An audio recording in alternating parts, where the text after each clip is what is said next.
Ex-neckbeards of Reddit, when did you realize you were one of those guys? Any cringe-worthy stories you'd like to share? I'm a field biologist during the summer, and this past summer I decided to take the opportunity to grow out my beard. Because that's a few less items in my field gear. It went okay, but two stories come to mind that made me question the way I present myself. I was asked if I was on my way to Burning Man. I shaved that afternoon. I was told I look techie at a small museum. Those local history museums some smaller towns have. They asked if I could fix their AV system at a small museum. I did. 11th grade.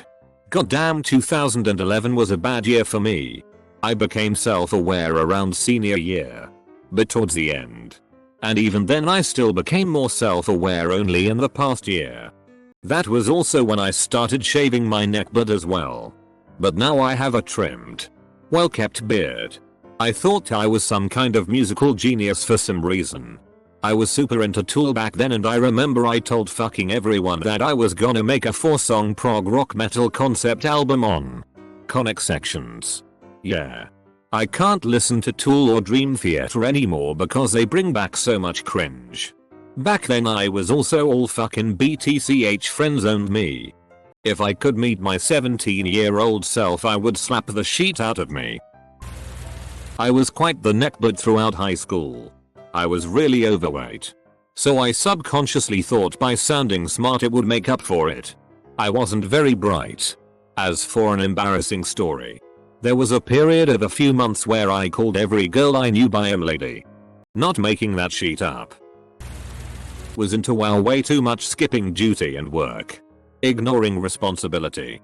The South Park episode premiered with the fat dude who wore a wrist brace and a chip bowl on his lap and a greasy shirt playing WoW with no joy, just emotionless boredom clicking away. I looked down to see a bowl of chips I didn't even remember getting myself and a shirt I had wore for 3 days. Got up mid-raid on Hugh, 30%, got a shower uninstalled, left a goodbye message on our guild's forum. 6 months later I had a girlfriend again and suddenly wasn't blaming everyone else for my depression and loneliness. I realized it just after sophomore year started in high school. No one really talked to me besides one girl, Karen. I took that as a sign that she liked me rather than just simple kindness. I decided to ask her out. How did I do that?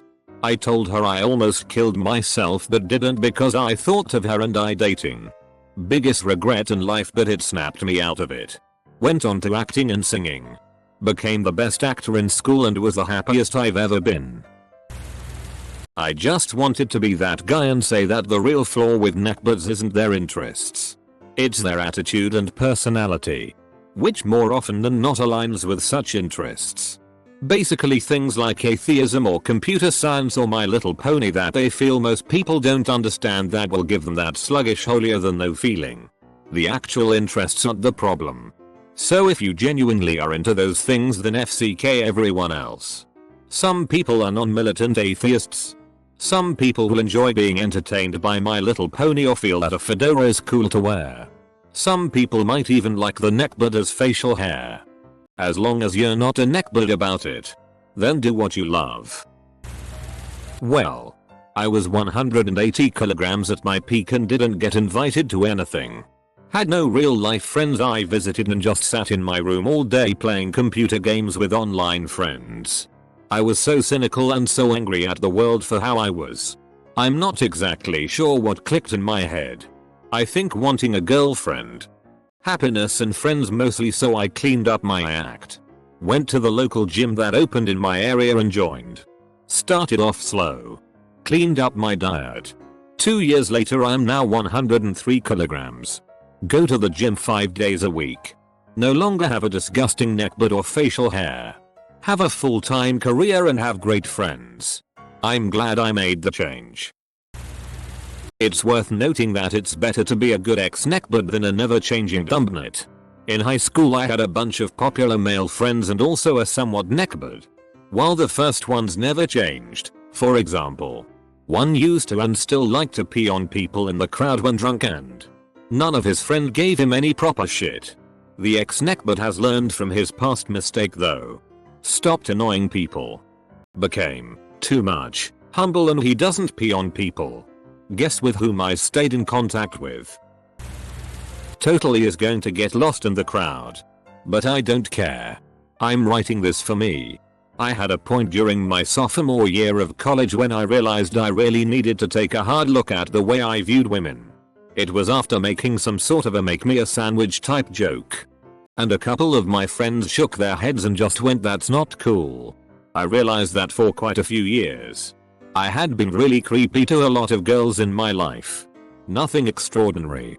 I was never the really weird guy, and I even dated some. But looking back, there was something that was just off.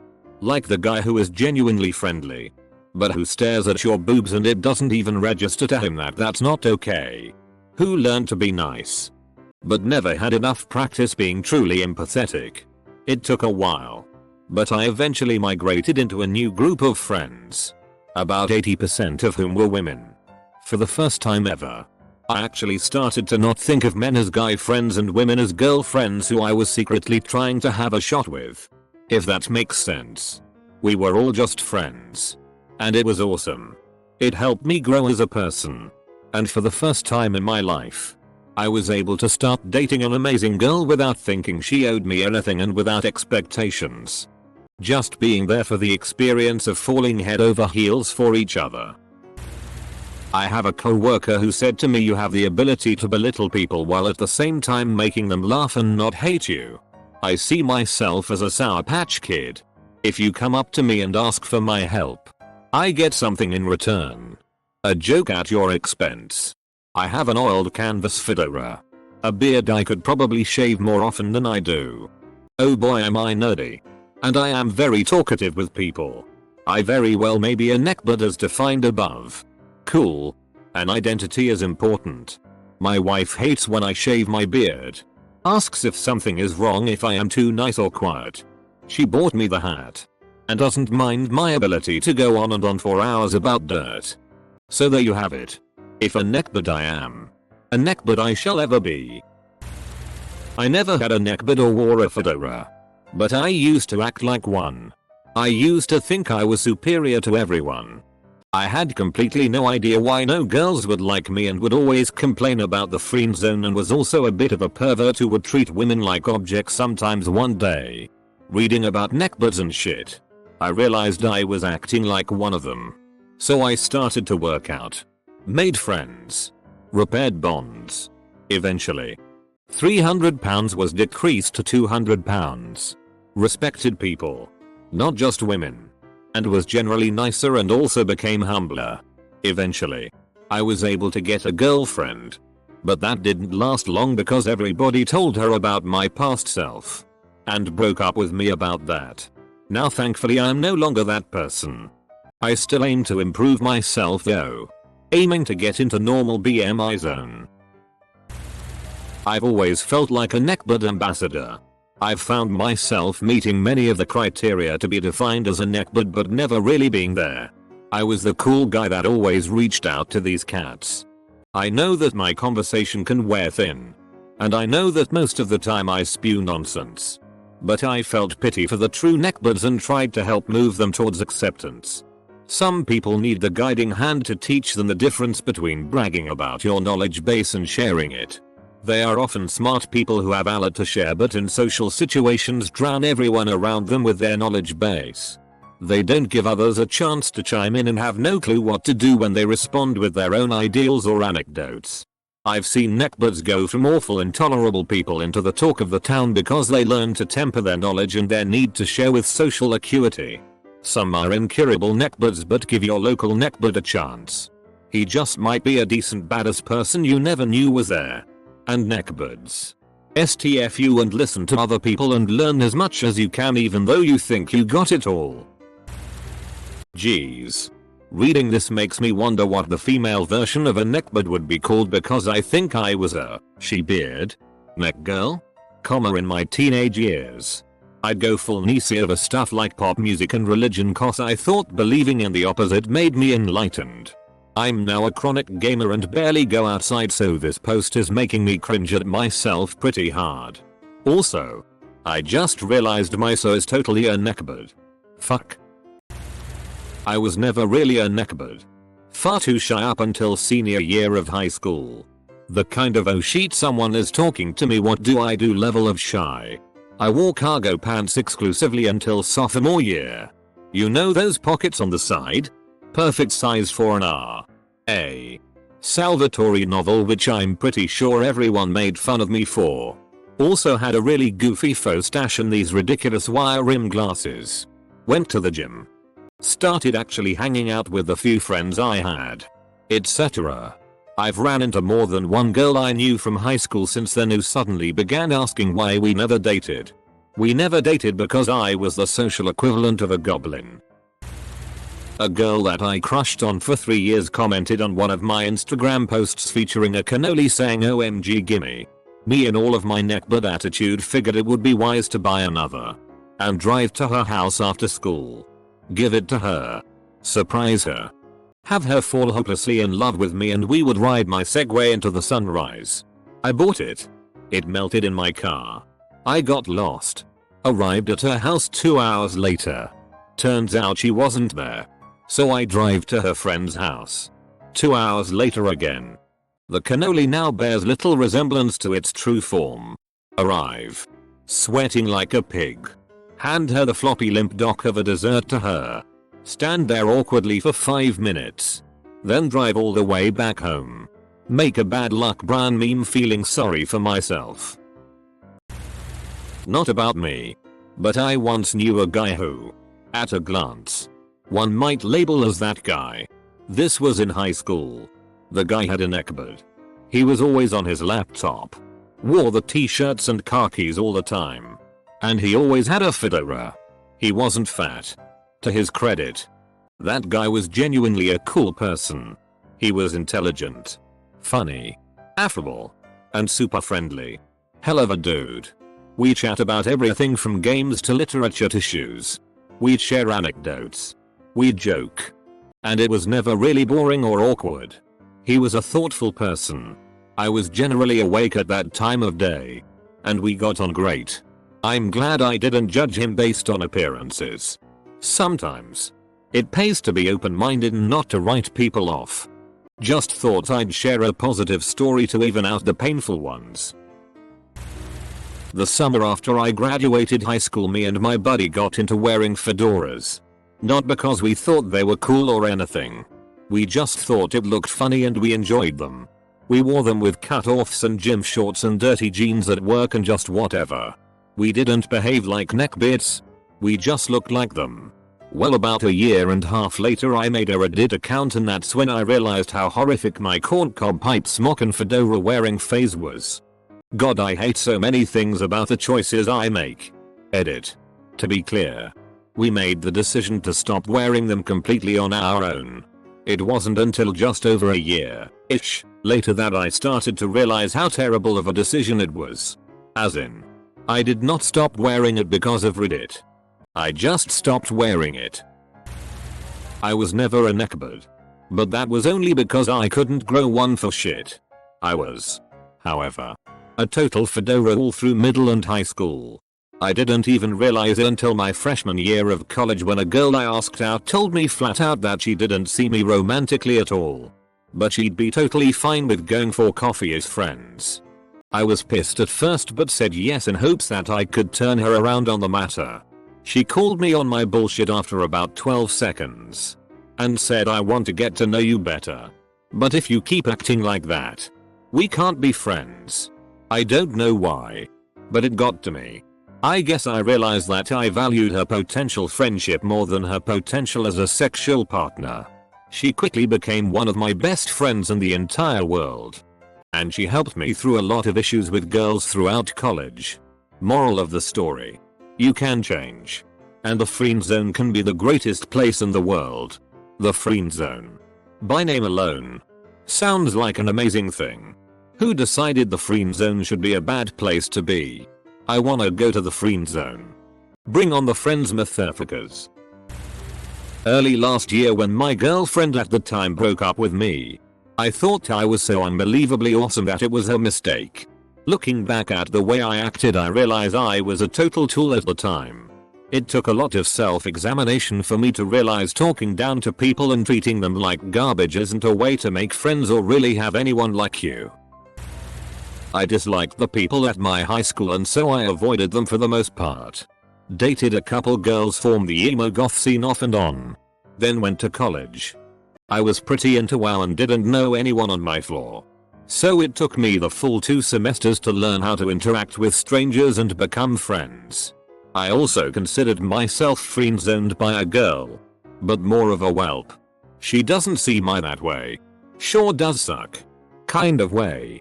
I did hope I could change her mind when she left her ass. Oh. But that didn't happen.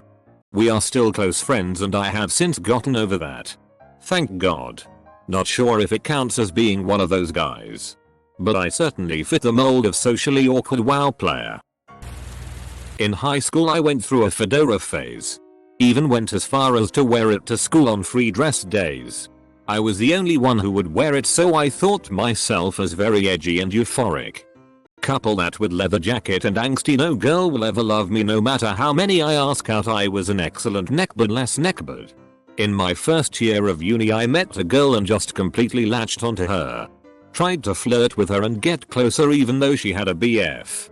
Tried to be the nice friend-zoned guy who she could lean on when her boyfriend was being bad and then complain about being friend-zoned to every person I meet.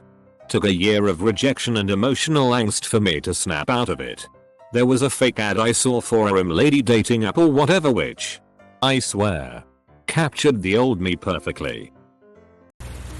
Back in college, I never shaved and I always wore pajama pants. And there was a bowler I wanted but couldn't afford. I didn't care about my appearance because I figured looking like shit would drive away anyone who cared about looks, not that I'm much to look at to begin with. Didn't really like parties. Preferred to play World of Warcraft and Smash Brothers. Had a major case of friendless that I'm not sure qualifies as friend zoning. Now I'm trying to figure out if I'm a neckbeard. Pretty sure I was and still am nothing more than an asshole. You folks are going to need to provide more specific criteria. Oh lord. I watched The Amazing Atheist and had discussions with a full-on 100% neckbeard friend about why atheism granted me superior insight into situations because my vision wasn't clouded. I wore graphic shirts with dress shirts, thinking it looked good. Since then, I ditched my old wardrobe. Started working out. Got my brain out of that sheet phase. Got new friends. And turned my life around. I shiver just remembering this. Some of these responses make me think people who were neckbeards are now just equally misguided anti-neckbeards. They were ridiculous teenagers that wore fedoras, were overweight, thought they were nice guys, ended up believing in poor, were elitists about popular culture. Now they are guys who gym all the time not because they enjoy it but because they feel like they owe it to society. Dress by copying people who are perceived as fashionable or what a men's magazine says. Are super nice and accepting of everyone regardless of what they really think. And stopped caring about popular culture just to fit in. Defining your current self through a loathing of your past self is never going to make you a well-rounded person. The best advice I ever had was to stop seeing the world in terms of categories and just live. Through experience you'll grow into a more interesting character. I wasn't a complete neckbeard. Had some traits. But I was a total pothead in high school and college. Once after a long weekend of standard partying, I saw some pics they posted on Facebook of one of our nights out. All of the pics that I was in I was stoned and just sorta staring into space at a club. I remembered my thoughts from that moment and I remembered thinking ugh. I'm so bored I should probably talk to someone but I can't think of anything to say. I realized I couldn't think of anything to say because I was so stoned. I realized the pot was my problem so I slowly weaned myself off of it. I wasn't addicted. But it was just sort of a daily habit plus it was how I learned to socialize, like drinking. I was kind of a shy kid in high school. So having an automatic socializer like pot was a great crutch for me. So it wasn't a physiological dependence but just a bad habit I needed to drop. It was tough in college because all my friends smoked too. Plus there was so much free time I needed to fill up. After college I continued my resolve and became more focused on finding a better way to fill my time. I became more focused on work and meeting women. I ended up meeting my wife, a non-smoker, through work and got married less than a year after I graduated college. I have a beard that I don't shave very often. It does reach my neck. I should shave more often. Also I need to lose weight. But here is the thing. I play so many sports during the week and I have friends asking me to play with them. I have co-workers who ask me out to lunch. Most are girls. So I think I may have the outside appearance of a neckbeard. But not the heart. I will try and see people's reactions around me in more detail. Any normal people out there have any tips?